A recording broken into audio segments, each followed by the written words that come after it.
Surprisingly, with Europe in chaos, business leaders of larger companies worldwide are feeling confident about growth, and they plan for much of it by making takeovers in emerging markets.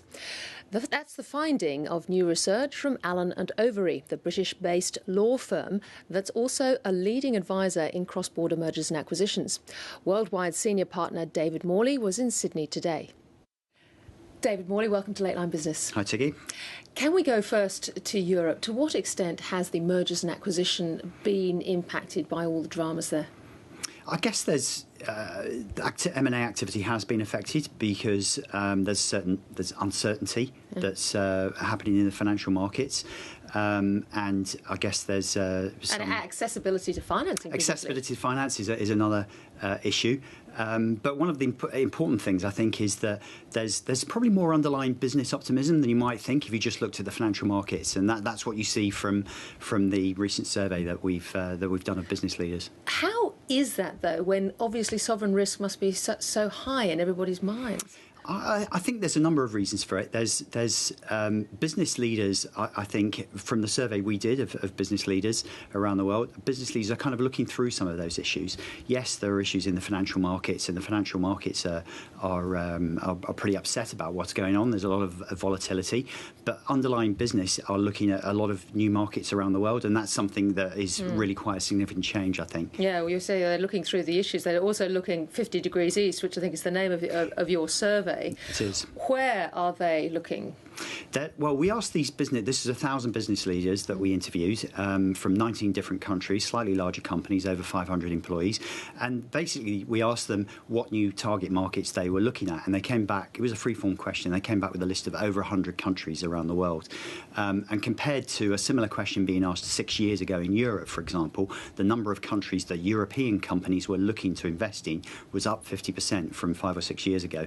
China is obviously a big focus, one would expect that, but there seems to be a few cracks appearing in the China growth story. We hear about bubbles, we hear about House of Cards financing. Did that impact or come through in your survey at all?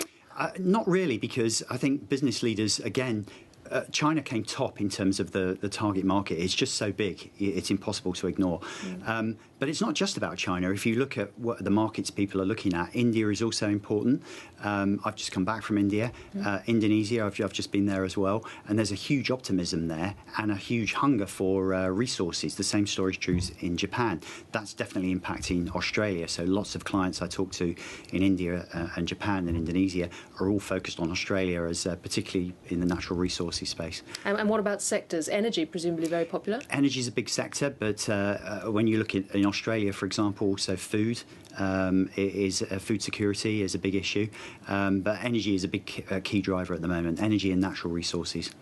What about finance? And I suppose going back to Britain and Europe, to what extent will new regulations impact potential disposal? I'm thinking of the Vickers proposals, for example, of banking split-ups.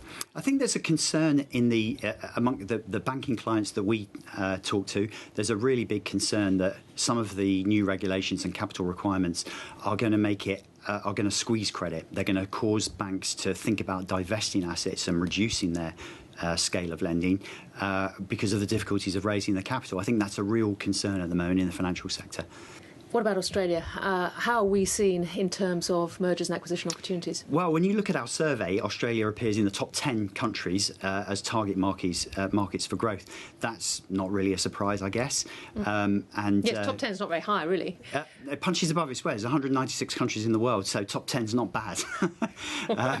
And when you look at clients in Asia Pacific, then it ranks even higher. So issues like sovereign risk, which we sometimes talk about, our carbon tax, our mining tax, that doesn't seem to be a big concern. There are concerns, obviously, but I think when people are looking at making long-term investments, particularly in natural resources, if you're investing in a coal mine, for example, that's probably a 15-year investment. And Australia has a lot of benefits. It's one of the reasons why we opened here 18 months ago, and we have 100 lawyers here, because we saw it was integrating into the Asian economy, and a lot of, more than 60% of our work here is cross-border now. So that's a big change. And in the last 9 months, you see 33 inbound M&A deals over 100 million, and 13 going out. So there's an outbound story as well as Australian business start to look around the rest of Asia in particular.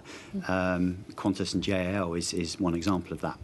David Morley, very interesting to see all these business leaders looking long term at this particular time. Thank you so much for joining us. Thank you, Tikki.